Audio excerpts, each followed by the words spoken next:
Ohayo minasan, dimanapun kalian berada, baik itu di nyata maupun di dunia paralel. Kembali lagi dengan Mimin Mr. K di channel Oni Project. Di video kali ini Mimin akan membahas tentang manga Black Clover chapter 274. Mari langsung saja kita bahas bersama teman-teman. Sebelumnya di manga Black Clover chapter 273 minggu lalu, kita telah diperlihatkan bahwa terdapat Morris dan Lotus dari kerajaan Diamond yang melakukan kerjasama dengan Dark Triad. Terlihat di dalam laboratorium milik kerajaan Spade, Morris dan Lotus mencoba untuk menyembuhkan luka-luka Dante dengan menggunakan mesin ciptaan Morris. Di dalam laboratorium tersebut juga terdapat iblis misterius yang membeku di dalam es. Di sisi lain, kita juga telah diperlihatkan bahwa Asta dan Lip telah berhasil menggunakan kekuatan mode Union Iblis. Namun dalam menggunakan mode tersebut, Asta dan Lip masih belum benar-benar menguasainya. Mereka masih belum bisa menggunakan mode Union Iblis dalam waktu yang lama. Mereka bisa menggunakannya hanya sebentar saja. Lalu kemudian di chapter 274 kali ini, kita diperlihatkan bahwa Natch telah muncul di hadapan para kesatria sihir terpilih yang akan ikut melakukan serangan terhadap kerajaan Spade. Dalam kemunculan Natch, para kesatria sihir terheran-heran karena Natch hanya muncul seorang diri. Seharusnya kan Natch muncul bersama dengan Asta. Kapten Fucilion Vermilion juga menanyakan tentang keadaan Asta saat ini. Natch pun memberitahukan bahwa Asta untuk saat ini masih belum siap untuk ikut bertempur bersama melawan kerajaan Spade. Asta masih membutuhkan waktu yang lebih lama. Dia harus berlatih lagi untuk menyempurnakan kekuatan mode Union Iblisnya. Seperti biasa, mendengar hal tersebut, dengan begitu sombongnya, Kapten Jack menghina-hina Asta. Kapten Jack beranggapan bahwa Asta sejak awal memang tidak bisa diandalkan.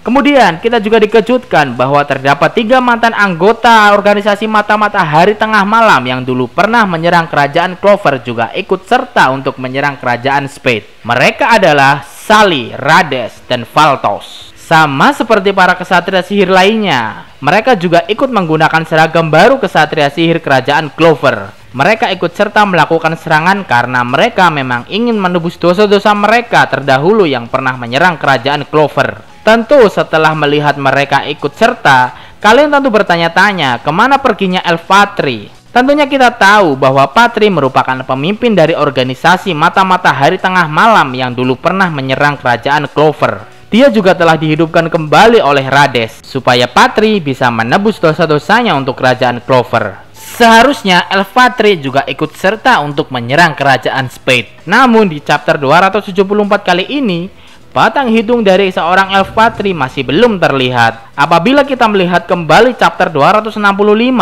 tentu kita telah diperlihatkan bahwa Patri dan 3 teman elfnya yang dulu menyerang kerajaan Clover berada di Enriusa, desa baru para elf yang terletak di kerajaan Heart. Seperti yang kita ketahui bahwa Patri dan teman-temannya tersebut masih berlatih bersama Noel dan teman-teman lainnya. Kemungkinan mereka akan berangkat menuju ke kerajaan Spade langsung dari kerajaan Heart. Tentu Noel dan teman-teman yang ikut berlatih bersama Patri pasti akan menjadi lebih kuat dari sebelumnya. Karena dalam pelatihan mereka, para elf akan menggunakan teknik rahasia para elf yaitu Extreme Magic.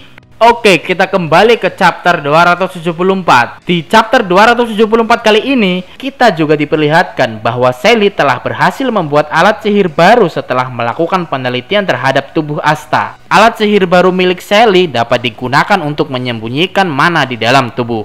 Tentu hal tersebut sangat berguna untuk digunakan dalam penyusupan ke dalam kerajaan Spade.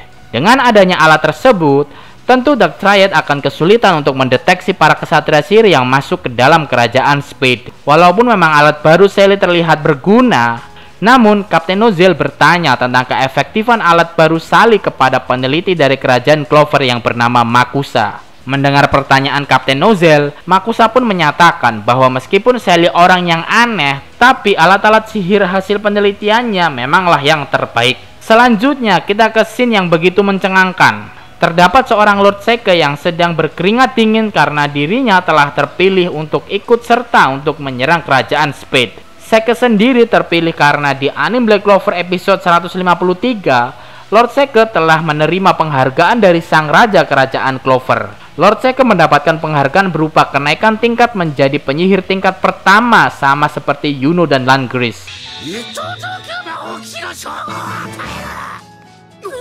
Oleh karena itu, Lord Seke mau tidak mau harus ikut serta untuk menyerang kerajaan Spade. Menurut pandangan sang raja kerajaan Clover, Lord Seke lah penyihir yang paling berjasa di antara lainnya. Karena Lord Seke telah melindungi sang raja dari bahaya yang terjadi karena penyerangan yang dilakukan oleh organisasi mata-mata hari tengah malam. Sang raja juga memerintahkan Seke untuk menunjukkan lebih banyak kemampuan Seke dalam misi-misi kedepannya, termasuk juga misi melakukan serangan terhadap kerajaan Spade. 6 bulan lalu, Lord Seke sebenarnya telah mendapatkan kemewahan-kemewahan bersama gadis-gadis dari kerajaan Clover. Namun pada akhirnya menurut Lord Seke, dirinya akhirnya akan menuju ke neraka juga. Melihat Lord Seke yang ada di dalam skuad kesatria sihir terpilih, Kapten Jack pun langsung memberikan pandangan sinis dan kata-kata jahat kepada Lord Seke. Kapten Jack berkata, "Aku tidak tahu untuk apa kau ada di sini, tapi lakukanlah dengan kekuatan penuh." Kek kek kek. Hei Kapten Jack, kau jangan meremehkan Lord Seke, karena Lord Seke lah yang akan menjadi kunci kemenangan untuk kerajaan Clover. Dia akan menjadi dewa Fortuna atau dewa keberuntungan bagi kerajaan Clover. Pokoknya Mimin mendukungmu Lord Seke. Bukan hanya Kapten Jack saja yang membuli Lord Seke. Nats juga ikut melakukan bulian terhadap Lord Seke. Menurut Nats, Lord Seke sangat pantas untuk digunakan sebagai pengorbanan manusia.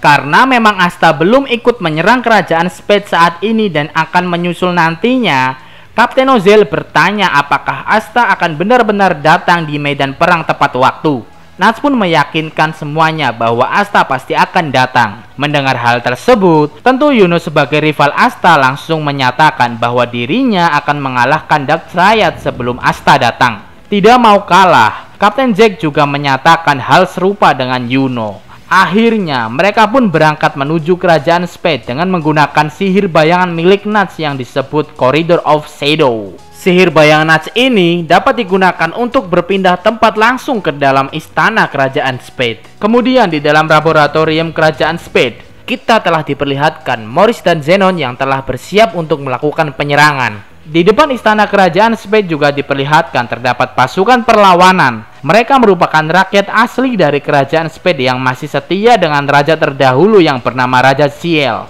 Di sini juga terdapat fakta bahwa ayah dari Yuno bernama Ciel. Pasukan perlawanan tersebut menyatakan bahwa mereka tidak akan pernah memaafkan pemberontakan yang dilakukan oleh Dark Triad 17 tahun yang lalu.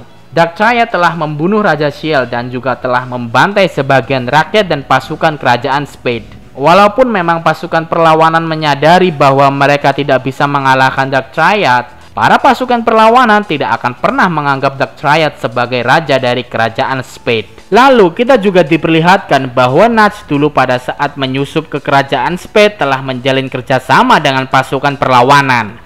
Nats menjalin kerjasama dengan pasukan perlawanan karena Nats menyadari bahwa sihir dan tindakan yang dilakukan oleh pasukan perlawanan akan sangat membantu dalam penyerangan Dark Triad. Dalam hal ini, pasukan perlawanan akan berusaha membantu dengan cara mengalihkan perhatian para anak buah Dark Triad, supaya Nats dan para kesatria sihir kerajaan Clover dapat dengan mudah masuk dalam istana kerajaan untuk segera membunuh Dark Triad dan mencegah ritual pohon klipot. Saat pasukan perlawanan akan melakukan pengalihan, tiba-tiba datanglah iblis raksasa misterius yang sangat mengerikan. Tentunya kita tahu bahwa di chapter 273 sebelumnya, iblis misterius tersebut masih membeku di dalam es.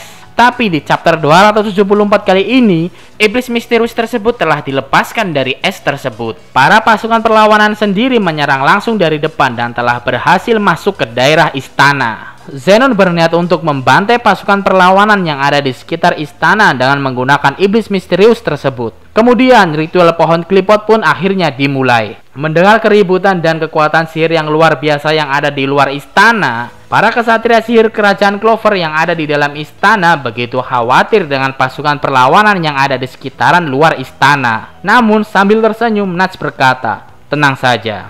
Pantas saja Nats tenang-tenang saja. Ternyata Mereoleona Vermilion ikut membantu pasukan perlawanan. Dia dengan barbarnya langsung memukul iblis misterius tersebut dengan kekuatan sihir apinya. Mereoleona Vermilion menyemangati para pasukan perlawanan. Dia berteriak, "Kalian sudah mengaum dengan sangat baik. Mereoleona Vermilion dari kerajaan Clover ini akan memberikan kekuatannya kepada kalian." Maksud dari perkataan Mereoleona, dia akan membantu para pasukan perlawanan untuk mengatasi iblis raksasa misterius tersebut. Oke, perang besar pun akhirnya telah benar-benar dimulai. Siapakah yang akan menang?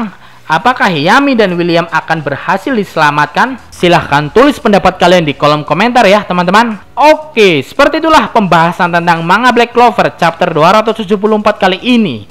Mohon maafkan Mimin apabila terdapat kesalahan dalam pembahasan ini. Arigatou gozaimasu and see you di next video.